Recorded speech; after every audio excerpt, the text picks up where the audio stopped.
Hi అండి. ఈరోజు మా ఇంట్లో chicken biryani and chicken fry చేశాను. మరి ఇది ఎలా చేశారో దీనికి కావాల్సిన ఇంగ్రీడియంట్స్ ఏంటో చూసేద్దామా?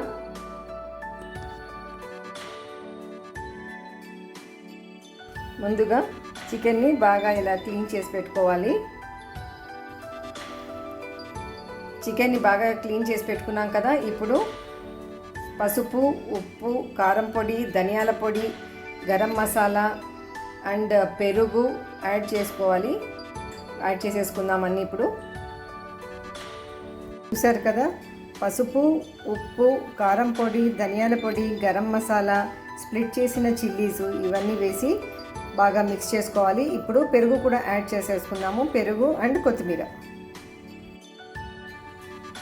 ఒక కప్పు పెరుగు కూడా వేసేసుకున్నానండి.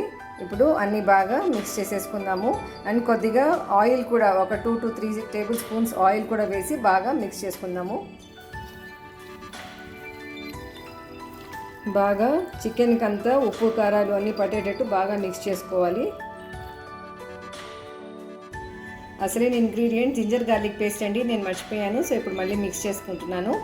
చేసేసి బాగా ఒక 1 to 1.5 hours ఫ్రిడ్జ్లో పెట్టేసి మ్యారినేట్ చేసుకుందాం. టైం ఉంటే 2 hours పెట్టినా కూడా చాలా మంచిది, బాగా పీస్ బాగా కుక్ అవుతుంది.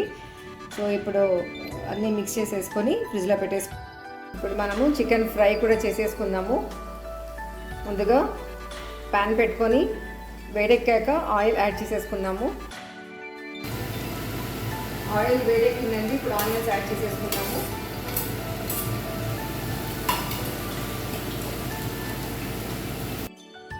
ఆనియన్స్ ఫ్రై అవుతున్నప్పుడు ఇవన్నీ వేసేద్దాము. స్పైసెస్ అన్నీ, చెక్క, లవంగము, ఇలాచి. ఆనియన్స్ ఫ్రై అయ్యండి. ఇప్పుడు chicken వేసేసుకున్నాము.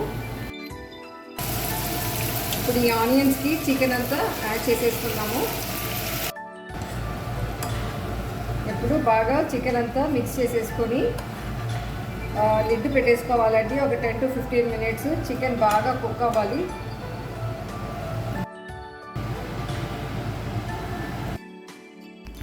Chicken fry, wow!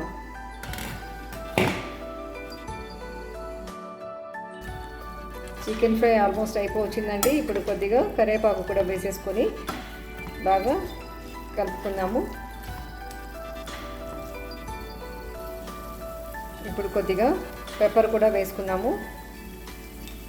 Pepper and కరివేపాకు లాస్ట్లో వేసుకొని ఫ్రై చేసుకుంటే మంచి ఫ్లేవర్ ఉంటుంది.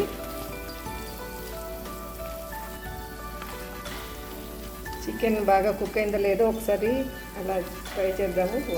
బాగా కుక్ అయిపోయిందండి. ఇంకొక 2 minutes పెట్టేసుకొని తర్వాత స్టవ్ ఆఫ్ చేసేసుకొని బౌల్లోకి తీసేసుకున్నాము. అంతే, ఎంతో సింపుల్గా చేసుకునే చికెన్ ఫ్రై రెడీ. మరి మీరు